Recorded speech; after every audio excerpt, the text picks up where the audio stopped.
Hey, hello, my friend. What are collectors thinking? What are they buying? How are they spending their money? What type of art are they purchasing? Well, let's take a look, because as we go into 2026, we got to analyze, how collectors were behaving in 2025 that always carry into the next year. So RC just came out with a report of RC trends of 2025, which they always do this at the end of the year. They look at all the data that comes from rc.net, which is one of the online premier platforms for art galleries to sell art worldwide. And my gallery, Territory Contemporary Gallery, are part of RC, so we have access to this data as well. And let's take a look at the report. Let's take a look at what collectors are buying, why I think this may be happening, and how does that affect you and me as artists as well. Resources, inspiring interviews, business practices, and practical advice to take your art career to the next level. Join Sergio Gomez in today's Artist Next Level and get ready to take control of your career.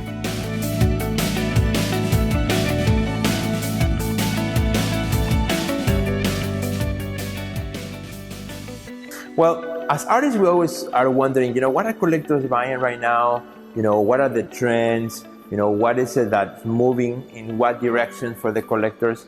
And for me as a gallery owner of now 20 years here at Territory Contemporary, I'm always thinking about that too, right? Analyzing the data. So there's data that's out there that can give us some information, that can give us some aspects of figuring out what are collectors buying and what does that mean. Now, what I don't want you to think about as you watch this video is like, okay, now I'm going to change all my art exactly to the trends, because most likely it's not going to work. That's not what trends are for. This is just for analytics. This is just for kind of getting an understanding of the psychology behind collectors right now. Because, buying art is also contextual to what happens in the world of our culture, of life, and many things. So just as artists, we respond to the world at large as well. So let's take a look at this list. I think it's a short list that can give us a lot of insight, a lot of information, and it's going to be really, really good. And it's going to help us as artists to be more informed. So I think these are really good. I'm not going to talk about what are the artists that sold the most. You can find that really easily online. These are kind of like trends, collector or buyer trends worldwide. The way RC gets this data is, one, they look at all their platform, what has sold in the platform all throughout the year, and they have access to all that data. They know exactly what people are searching for when they go into RC, when collectors go into rc.net. For example, to give you here, Territory Contemporary Gallery, we have now 2 locations, one in the Palm Beach Art and Design Showroom in Lake Worth, and then we have one here at Coconut Creek, the Promenade at Coconut Creek, also in Florida. But besides what we have in our gallery spaces, it's just a small percentage of our inventory. We actually have over 2,000 pieces available for our collectors worldwide through rc.net. So we have a lot of art on rc.net as well.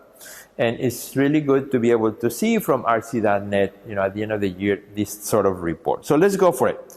The first thing that came up, it's called Into the Blue. So Into the Blue, what they said is that in a year of paradigm-shifting changes, art buyers turn to a color long associated with calm and tranquility by psychologists. Calm, cool, and classic blue was the it color of 2025. Quite interesting, right? Color blue. Now, I was kind of curious, and I was looking at the sales that we did on RC this year in 2025, and as we go into 2026, and I was looking at those sales, and in our case, it wasn't necessarily that we sold more blue paintings, right? However, there were quite a few that were blue, but not necessarily I saw a big spike. However, when looking as they did into the overall data, they found that 20%, it was more searches for color blue. So searches for blue color on RC rose by 20% year over year. That means more and more people are looking at color blue, and maybe not necessarily because they're looking at color blue because they have a blue couch, but I think, and I was talking to this with my wife, Dr. Jaina Gomez, who is a psychologist, and we're thinking about, I think people are right now looking for things that are calm. We live in a world that is constantly on the edge. Economics, the world of finances are on the edge. There's uncertainty in the market. Many art galleries have closed. Also, financial stability is kind of all over the place. So when there's that kind of thing, I think we all want to get home and relax and have more a peaceful environment around us. So I think people may be right now looking for a break when they get home versus getting home to more war, more chaos, more instability. Looking for something that's more peaceful, that's going to help you just sit on the couch, get a book and read, or just chill, watch something, or just relax, right? Having that idea. So I think that's perhaps why this color blue 20% increase year over year, is significant. And I think for us, it started something to think about. Not that I'm going to be changing now to color blue in all my paintings. I'm not doing that for sure. In fact, there's very little number of paintings that I have that are all blue. Red is my favorite color, so I use a lot of red, warms, and things of that nature. But I think there's something about peacefulness. And looking back at what I sold as an artist too, and some of the big commissions that I got this year, in terms of paintings, they definitely had to also do with things that were beautiful and calm. And I think that's something that stood out in my sales of 2025. So as I'm going into 2026, I'm thinking about that. Don't expect me to now be doing all blue palette painting. That's not what I'm going to be doing. And I hope you don't just follow a trend just because this says blue and then now you make all your blue paintings.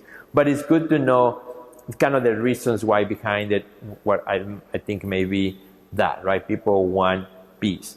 So that means also that if you have a work that is blue in your inventory, here's the thing, here's the catch too. Probably all of us have something that is blue. You can make a post in your social media and say, hey, did you know that according to artsy.net, the color blue is, has increased, perhaps because we all want to have something more calmness in our lives. Hey, I have these pieces that are about that, are about calmness, or have infused this sense of calmness or beauty or celebration of life, whatever it may be. Just using this data as an anchor for a conversation. I think that would be kind of cool and something that you can take from this particular data point. So let's go to the next one, which I think is good. And this one I think can appeal to all of us, doesn't matter what kind of art you make. And this one is called Mini Art Major Impact. Mini Art Major Impact. This year, art buyers agree that size matters. Affordability, wider visibility across the art world, and interior trends like gallery walls all drove demands for little artworks. And this is true. I think this one is right spot on. Now, check out this number from Artsy, okay? 40% of all sales, of all purchases on Artsy, 40%, almost half, were small works. Wow, this one was really something that made me stop. 40% were small works. And it made me stop because I'm an artist known for these large, big paintings. I love large scale. I've been doing large works for the last 20 years. And as a gallery owner, looking back again at our sales of the year, I see that a lot of the sales were actually small. That didn't mean that we didn't sell any big ones. We sold, some really big works. However, the majority, I think, were in the smaller size. Now, by small, I don't say like 8 by 8 or, 6 by 6. But smallish to me is like 16 by 20 and below, right? That's what I consider small. RC didn't specify what exactly they mean by small. Depends on the size of a big painting. Small could be still at 30 by 40 could be considered small, right? To me, that may be more like a medium-ish. But, I think, something that is considered that would fit right above a couch, right above, on a corner, on a wall, or something that could easily be fit. That's why I think in 16, 20 and below, I think they're good sizes that you can typically arrange, fit anywhere in your home. So this is quite interesting.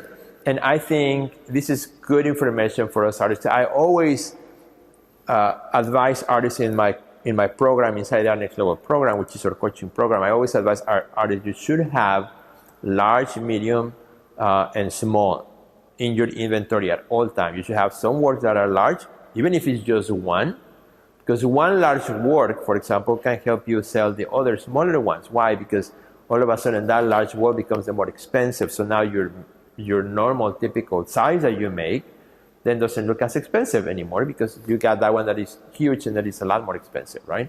Versus if you do always, let's say you always work as a 30 by 40 and that's your larger size, and that's your price point, for those sizes is already set. So that's your cap.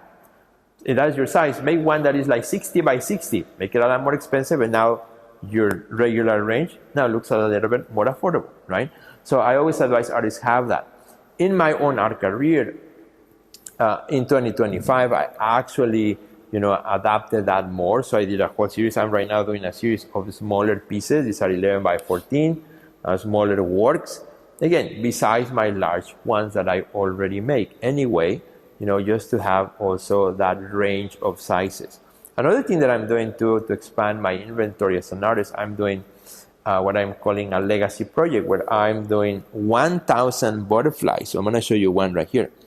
I'm doing a series of 1,000 butterflies, which you'll see right here. This is about 9 by 12 inches in size. They hang on a wall, and they can be placed on a table with a base at the bottom.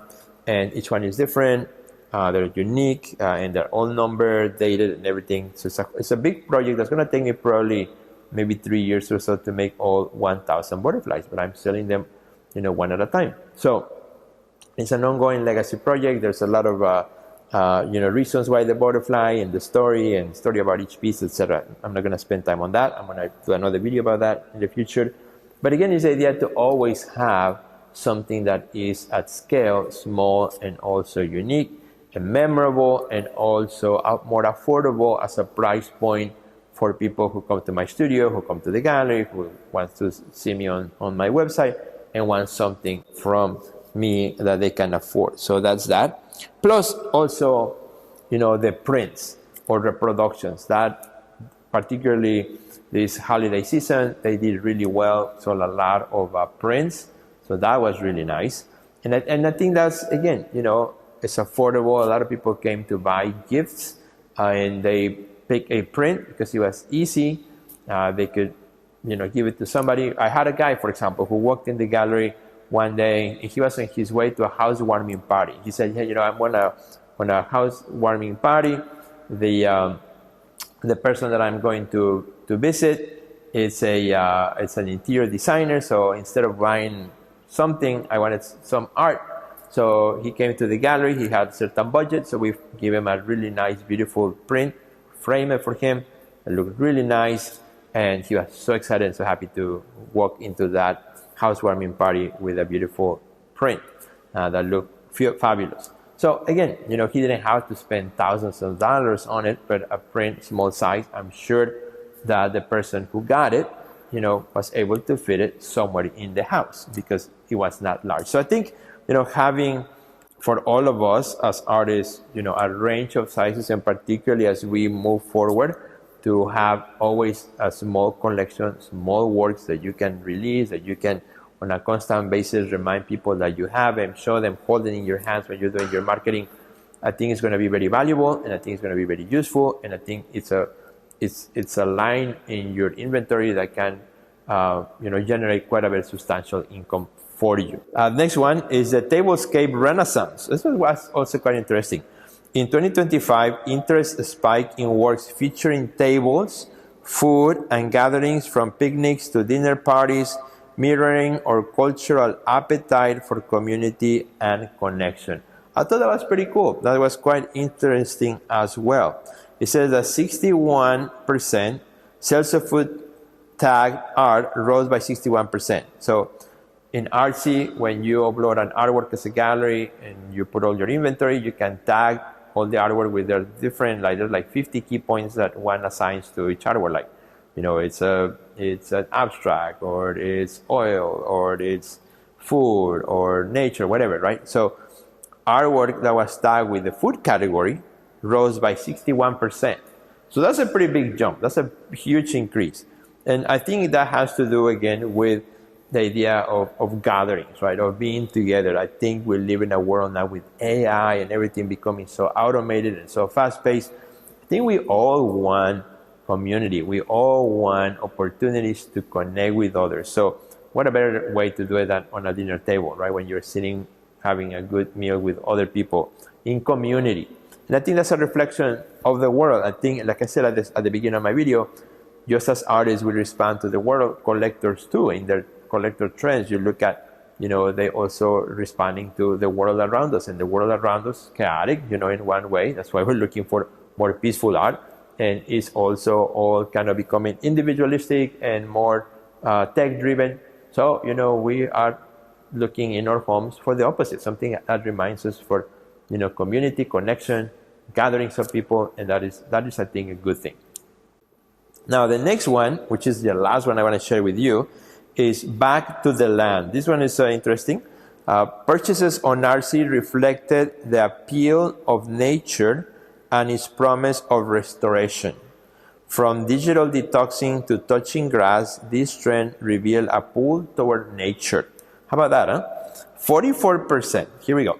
Search terms like flora rose by 44% year over year on Artsy. That means that there's an increase over time of people that are looking for art that has to do with nature in some way or fashion. Could be the oceans, could be, flora, could be flowers, and all kinds of points of nature, touching the grass, being at the park, even abstract works that kind of have that sense of nature. There's a rise to that. And I think this is very good news for those of you artists who are watching this right now, and you have artwork that relates to nature, or is inspired by nature, or has something to do with nature. I think in a world, again, which becomes more polluted every day, people inside their home, again, they want to feel a closer touch with nature. So you can make a post on your Instagram and say, hey, did you know that, 40% year over year, according to Artsy, more people are trying or looking at art that connects them to nature. Well, guess what? I have a whole inventory, of 300 pieces that are all about nature, or my art practice about nature, or I'm inspired by nature, or look no further.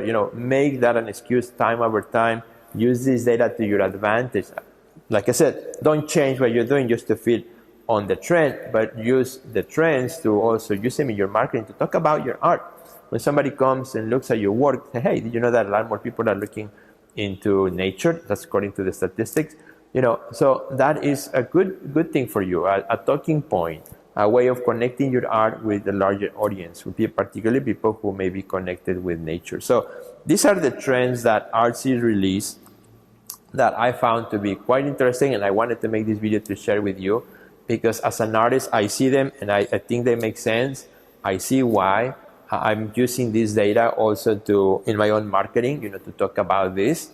And also as a gallery owner, well, I'm looking at these trends too. When somebody walks in the door of the gallery, I understand a little bit more maybe what are the trigger points, where they may be looking when they're looking at a painting that has nature on it, for example. Check out our website at www.theartistnextlevel.com, where you will find our podcast library, learn about our upcoming webinars, find resources relevant to your career, and much more.